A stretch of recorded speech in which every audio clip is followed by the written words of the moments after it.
Dobro večer svima. Najprije bih se htio zahvaliti na vašem odazivu i što ste došli u ovako velikom broju. Ja ću nešto reći konkretno o ovim referendumskim pitanjima i neko svoje viđenje zbog čega je za sada situacija vezana uz tu referendumsku inicijativu takva kakva je, odnosno zašto se manipuliralo s potpisima svih onih koji su podržali i prvo i drugo referendumsko pitanje. Što bi bilo pošteno reći, činjenica je da je referendumska inicijativa došla pod upitnik onog dana kad su objavljena pitanja. Tog dana bilo je prilično jasno da će biti teško provesti referendum. I ko je zapravo u Hrvatskoj odlučio da se ovaj referendum neće provesti, uzurpiravši pritom institucije koje su pod njegovom kontrolom, to je premijer Andrej Plenković. Ministar Kuščević je izvođač radova. APIS je izvođač radova. Članovi vrha HDZ-a koji su zbog svog poltronstva i servilnosti prema premijeru govorili protiv referenduma su sitne duše koje vole uživati privilegije koje im omogućava činjenica da su dio te političke stranke i svjesni su da moraju podilaziti premijeru jer neće biti na kandidacijskim listama na idućim izborima za Hrvatski sabor. I to je istina. E sad, zašto je njemu smetao referendum? I što je tako sporno i pogrešno u referendumskim pitanjima da bi on bio protiv? Ja ću krenuti od drugog pitanja za koje je prikupljeno više potpisa nego za prvo, a po tom drugom pitanju zastupnici nacionalnih manjina ne bi imali pravo glasati o proračunu i o Vladi Republike Hrvatske. Ajde, nek neko objasni kakve veze ima mandat zastupnika koji predstavlja mađarsku nacionalnu manjinu s tim ko će biti ministar obrane u Vladi Republike Hrvatske. Nikakve. Zašto se to ograničava? Zbog toga što se ti zastupnici uopće ne biraju kao svi ostali zastupnici. Oni se biraju na potpuno drugačiji način i oni svoj mandat dobivaju sa daleko manjim brojem glasova. I to je razlog. I ne može imati isto pravo zastupnik koji je dobio 12.000 glasova i onaj koji je dobio 900. To nije isto. Ako nije isto, onda to ne može imati isti režim. Ta ideja da se ograniči mandat zastupnika nacionalnih manjina nije nešto novo. To je predlagao, sad ćete se iznenaditi, bivši predsjednik Ivo Josipović. Da, kad je bio u kampanji za novi mandat predsjednika države, izrađen je nacrt promjene Ustava Republike Hrvatske u kojem piše da zastupnici nacionalnih manjina ne bi mogli glasati o povjerenju Vladi i o proračunu. Dakle, to je ideja koja je već postojala. Međutim, od tog nije bilo ništa i to je to. Zašto premijeru smeta taj dio? Pa ko će podržati proračun? Poslije preslagivanja je na 77. Ako odbijete 8, koliko ima zastupnika nacionalnih manjina, dođemo do 69. Da bi se usvojio proračun, treba 76. Mora se nadomjestiti. Pitanje je da li ima. A ako se ne donese proračun, onda se ide na izbore. I da bi se izbjegli prijevremeni izbori, jedini način je bio da se minira referendumska inicijativa kako ne bi moralo se ići na izbore prije nego što istekne 4-godišnji mandat. To je problem kod tog pitanja. Nikakvih drugih problema tu više nema. Kako se može minirati referendum? Ili da nema dovoljno potpisa, ili da ima dovoljno potpisa pa da pitanje padne na Ustavnom sudu. Oni nisu htjeli riskirati da propuste pitanje na Ustavni sud, pa su odlučili opstruirati potpise. I onda 40.000 potpisa proglasiti nečitkim i na taj način pokušati poništiti volju onih koji su svojim potpisom htjeli podržati ovu referendumsku inicijativu. Kako to? Da kad se prikupljaju potpisi, primjerice za kandidaturu predsjednika države, da se ne objavljuje broj nečitkih potpisa. Državno izborno povjerenstvo ne objavi koliko je nečitkih.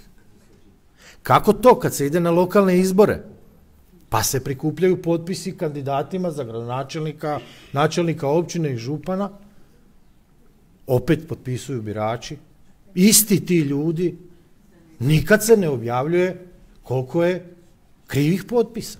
Jedino kad je referendum u pitanju, onda su deseci tisuća istih tih birača se krivo potpisali. Oni se stalno potpisuju prije referenduma i sve je ok. Ali kad je referendum u pitanju, onda nije. Kao da se nešto promijeni.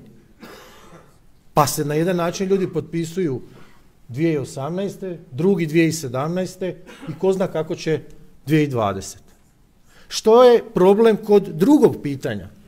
Odnosno prvog. Govorio sam o drugom koji se odnosi na mandat zastupnika nacionalnih manjina. Preferencijsko glasanje.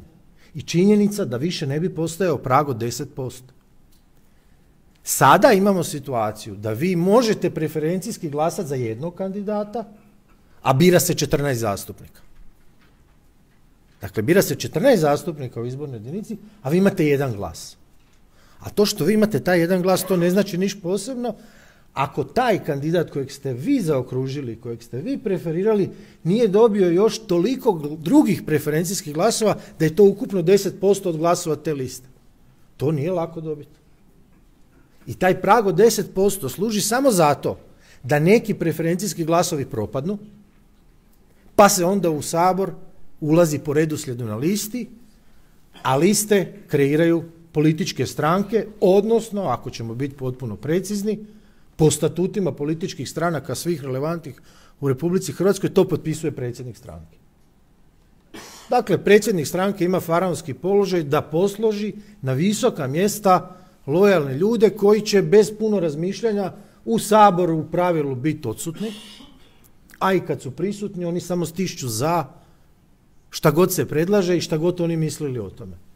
Izuzev nekih pojedinaca koji su odlučili u nekim situacijama malo drugačije glasati, pa su sad u nemilosti i samo je pitanje dokad će trajati njihova politička karijera. Referendumska inicijativa je predviđala da nema praga od 10%, odnosno da nema nikakvog praga. Da svaki preferencijski glas se računa. A vi ovdje imate nakaradnu situaciju.